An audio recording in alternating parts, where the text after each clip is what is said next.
अहिल्यानगरमधील राहुरी विधानसभा पोटनिवडणुकीमध्ये माघारीनंतरचं चित्र आता स्पष्ट झालेलं आहे। राहुरीमध्ये एकूण 7 उमेदवार निवडणुकीच्या रिंगणामध्ये आहेत।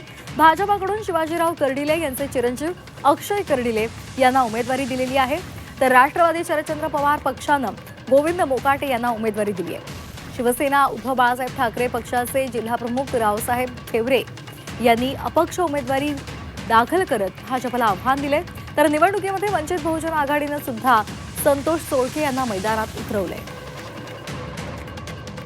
त्यांच्यावरती भारतीय जनता पक्षाने दबाव टाकला नाही, पण शरद पवारांनी त्यांना उमेदवारी दिली नाही एवढं निश्चित आहे।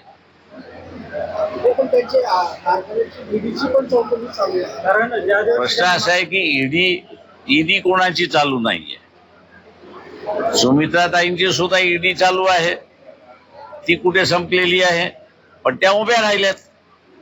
त्याच्यामुळे असणार उमेदवारी जर शरद पवार एनसीपीने दिली असती तर ते आमदारकीला उभे राहिले असते। आणि मी मगाशी म्हटल्याप्रमाणे ते जर कदाचित उभे राहिले असते तर आम्ही उभं राहायचं की न राहायचं याच्यावरती आम्ही विचार केला असता।